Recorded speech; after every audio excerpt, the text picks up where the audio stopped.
In Brune, a war unleashed and disturbed the peace between Brune's towns. Tigrevurmud Vorn, an earl from one of the Brune cities, is summoned to fight against the nation of Zhcted. Tigre, a very skilled archer, was alone on the battlefield. It turns out that the Vanadis troops, powerful girls with exceptional magical abilities, had killed almost all of his men. Tigre manages to see in the distance a Zhcted troop looking for enemies. Tigre attacks them, and even though he only has 4 arrows left, he manages to finish off some enemies. When Tigre shoots the group leader, she blocks his shots, causing Tigre to run out of ammo and give up. The leader of the enemy group introduces herself as Eleonora Viltaria, a beautiful and ruthless Vanadis warrior from Zhcted. When Elen sees Tigre, instead of ending the Count's life, she spares him and takes him prisoner. When they arrive at their destination, Elen offers him a position in her squad because his archery skills impress her. However, Tigre turns her down because he only cares about protecting his people. Meanwhile, Felix, the Duke of the Thenardier family, tasks his son Zion with conquering Alsace, Tigre's town. Zion, blinded by the power and his hate towards Tigre, takes the 2 dragons and 3,000 men his father gave him to conquer Alsace. Brune, Tigre's faithful servant, warns him about the next attack on Alsace. Once Tigre learns about the attack, he sets out to save his people. However, Elen and Ludmila, her right hand, stop and tells Tigre that going alone isn't a good idea. Tigre asks Elen to lend him her troops so they can defend Alsace. Although Elen seems to mock a bit, she accepts Tigre's proposal with the condition that if they manage to free Alsace, he'll join her army. Meanwhile in Alsace, Tita, Tigre's childhood friend and servant, and Masha's Roland, Tigre's ally, are evacuating the people to prevent innocent people from dying in the attack. Both manage to evacuate the town, and Tita decides to stay in the Vorn mansion to wait out for Tigre. The invasion begins, and Zion's soldiers loot and burn the village houses. Zion heads to the Vorn mansion to destroy it since the town's alone. Tita was taking care of the family heirlooms at the manor when Zion shows up, attacks her, and corners her on the balcony. The man rips her garments and is about to rape her, but Tigre shoots an arrow at Zion's hand, saving Tita. Tita gets rid of Zion and jumps from the balcony to be caught by Tigre. Elen helps them with her airbending skills and ends up saving their lives. Tita thanks Tigre for saving her life and gives him her father's family heirloom, a legendary bow. The next day, Elen's troops kill off a bunch of Zion's men, though Zion manages to escape. All the fallen enemies left behind a handful of riderless horses, and Tigre decides to use them for an attack strategy against Zion. Tigre, Elen, and the troops head to the front to attack Zion and his remaining men. They come in with a frontal attack, taking out a bunch of enemies, while Elen takes down one of Zion's dragons with her sword's power. The war continues, and Zion's troops fall for Tigre's deception plan. Full of fear, Zion orders a retreat, but his soldiers fall one by the hands of Tigre's army. They make their way to Zion, who challenges Tigre to a duel, which Tigre wins. After the confrontation, Zion's about to escape with his dragon. However, Tigre's bow begins to speak to him and emanate incredible power, causing Tigre's shot to hit Zion's dragon, killing it and ending the war. After the battle, Tigre visits his village inhabitants to see if they suffered any damage. During the tour, Tigre falls asleep next to Tita in a barn. Tigre dreams about his father, who tells him about the bow's power. Meanwhile, Elen gets called to an audience with the King of Brune to explain why she brought her army into enemy lands without permission. Elen meets Ludmila Lori, another Vanadis, in the palace. Ludmila is allied with Felix, who's planning another attack on Alsace. Both Vanadis argue until Sophia Arbridis, one of the king's advisors and mediator of the Vanadis, stops them. Ludmila returns to Alsace to escort Tigre to his audience with the king, but she takes him to Elen to warn her about Duke Thenardier's possible attack. Ludmila appears and asks to talk to Tigre alone. He accepts, and they both go out for a ride on horseback. However, Ludmila and Elen followed closely behind them to keep an eye on Ludmila's movements. Ludmila and Tigre talk until they get ambushed by mercenaries hired by Felix. The two manage to defeat the group. Still, the snake of one of the mercenaries ends up biting Ludmila in the chest, poisoning her. The group kills the snake and leaves the forest to seek help for Ludmila. After saving Ludmila, the heroes return to Zhcted with Ludmila to recover energy. The next day, the group goes to a local fair to buy food and equipment. Ludmila and Tigre become closer, and Tigre wants to convince her not to participate in a future war against Felix, although she doesn't accept. Tigre, Elen, and Ludmila prepare an attack on Ludmila's castle, so she won't participate in the war. Since they cannot make a direct attack, they make a plan to attack without being discovered. Tigre puts on a disguise and goes to the forest near the castle. There he meets Ludmila, who doesn't recognize him and shows him the way. Once Tigre is back, the army plans the strategy and heads to attack. Since the gate's reinforced with magic, Elen uses the power of her sword to knock it down. However, this has no effect, and Elen's attack alerts Ludmila's army. The army attacks Elen, though Tigre saves her and uses his bow with the energy from Elen's sword to break down the gate.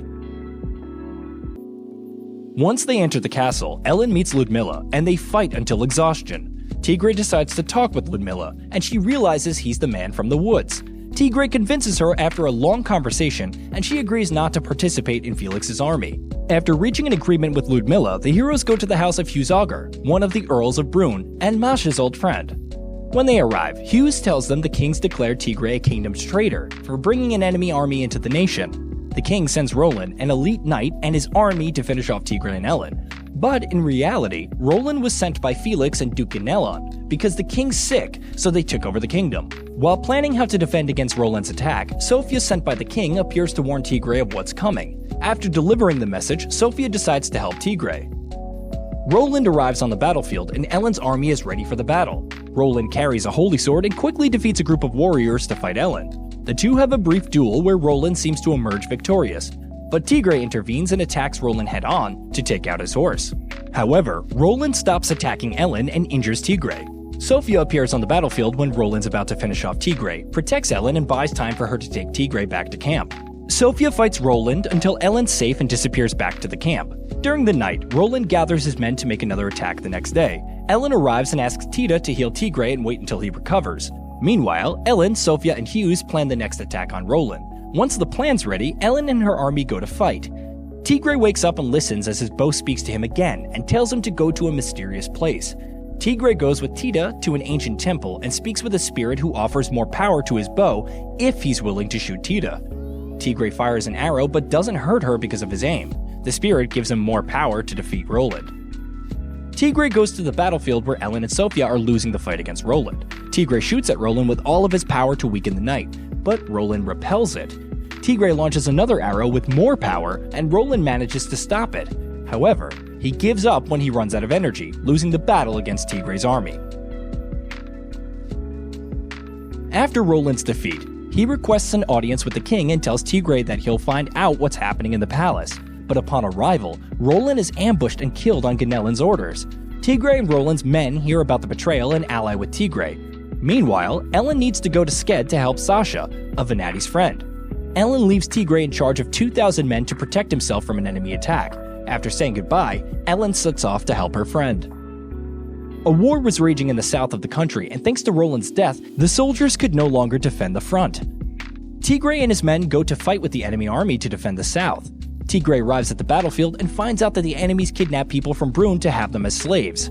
After studying the strategy, Tigre decides to attack in phases to weaken and reduce the number of enemies. After several days, Tigre's army makes a surprise attack, and he hits the enemy general with an arrow. The enemy troops retreat upon seeing Tigre's abilities, and the hero saves the slaves. However, an enemy spreads the word about Tigre's power to raise a larger army and fight them. When a battle between 30,000 men and Tigre's group is about to begin, Ludmila appears with her army to help him.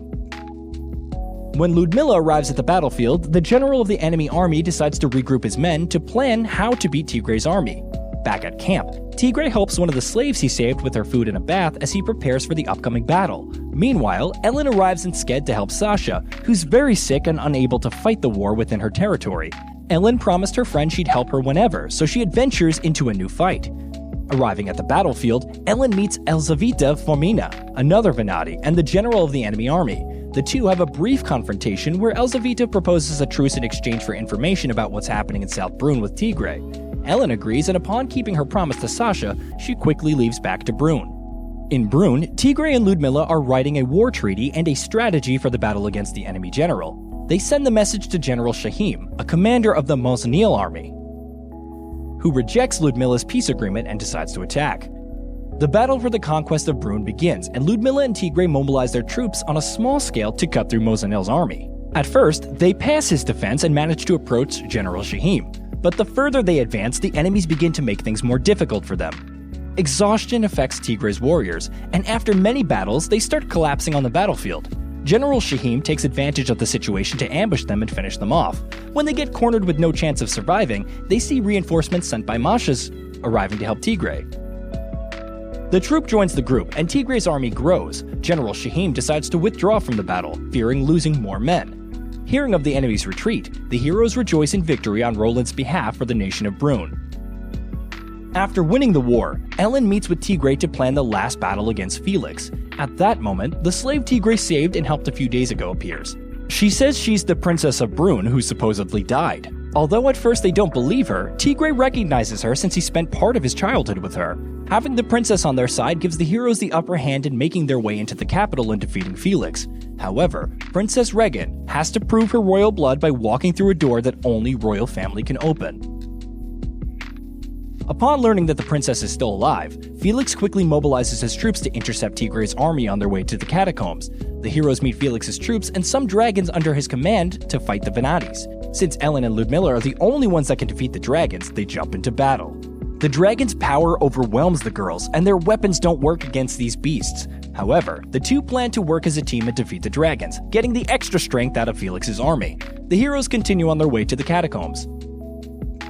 Once everything's ready, Tigre, Ludmila, Regan, and Bertrand head to the catacombs with a small group to escort the princess. Once they arrive, they find Felix waiting for them to attack. Everyone tries to defend the princess. Elen fights against Felix, while Tigre fights against one of the knights from the enemy army. However, the battle is interrupted when the cave begins to crumble. Elen stops fighting with Felix to get the princess out of the cave. Meanwhile, Tigre tries to buy time for Elen, and once the princess is safe, Tigre tries to run away. But before he can get out of the cave, the knight attacks him and is about to kill Tigre. Although at the last moment, Bertrand jumps in front of the attack, saving Tigre. Just as Bertrand dies, the cave collapses, and the knights get crushed to death. Tigre's still alive after the collapse and wakes up to find Bertrand, who says goodbye to his lord on his deathbed. Tigre releases his bow's power thanks to his feelings after Bertrand's death. He manages to shoot an arrow to open an exit to the surface, where Elen rescues him. After the failed attempt to take Regan to the catacombs, the heroes learn the king's awakened, but thanks to Ganelon's poison, he doesn't have long to live. His last wish is that his daughter is brought before him to say his final goodbye. The heroes plan to bring the princess to the capital at all costs, although to take Regan to his father, they must make one last attack against Felix's army that very night to ensure the victory. However, Tigre isn't feeling very well after the death of his friend, but after a few words from Elen, she convinces him to go to battle. The final battle looms, and the heroes are ready to fight for Brune's freedom. Tigre's army wipes out half of the soldiers, and after only Felix is left, Tigre arrives for the final duel. Tigre wanted to make him suffer with all of the bow's power to avenge Bertrand's death, but once Elen slaps him back to his senses, he uses their powers combined to launch a final arrow. It passes through Felix's defense, managing to kill him once and for all, ending his life and the war. And that was Lord Marksman and Vanadis Season 1 recap. If you enjoyed this recap, remember to hit that sub, click the like button, and comment down below to let me know what you think of the series. I'll see you on the next video.